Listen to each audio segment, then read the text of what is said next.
When people talk about the flow state, they're usually talking about peak experience, or what athletes call being in the zone. But to researchers, actually, flow is a whole spectrum, and basically it's synonymous with enjoyment.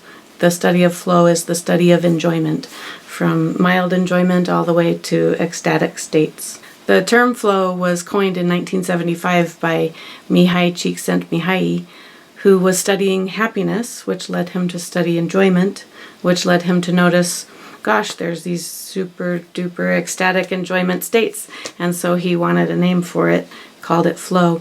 But to study flow, you're basically studying the components of enjoyment and what makes the difference between when you enjoy a task or an experience and when you don't. Happiness researchers say that the more flow you have in your life, the happier you are.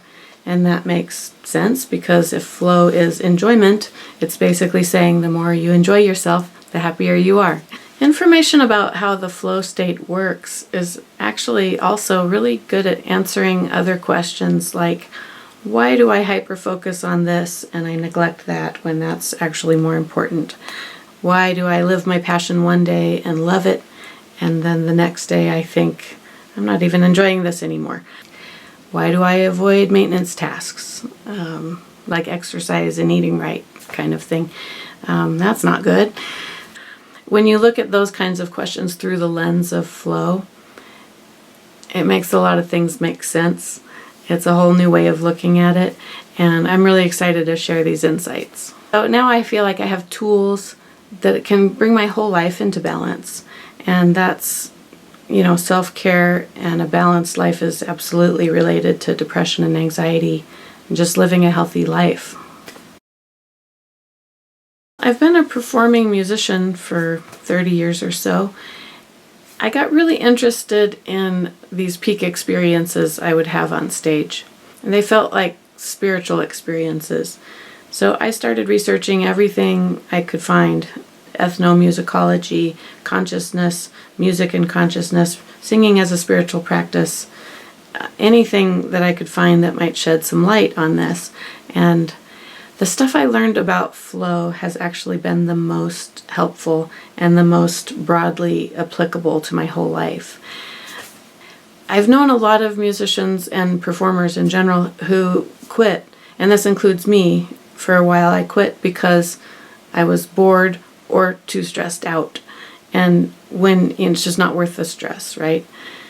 And when you understand the mechanics of flow, you can figure out how to balance these things so that what seemed too stressful actually stays in the sweet spot where it's just excitement. I'll be sharing my knowledge on the flow state and the things you can do to get more of it in your life, how you can use these insights for all aspects of your life, how to make that boring job a little more interesting, getting more of those peak experiences that just make it all worth it.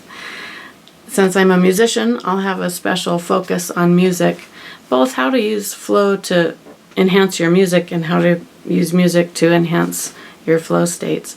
There will be about an hour of educational content and an hour of an immersive musical experience, an interactive concert, if you will.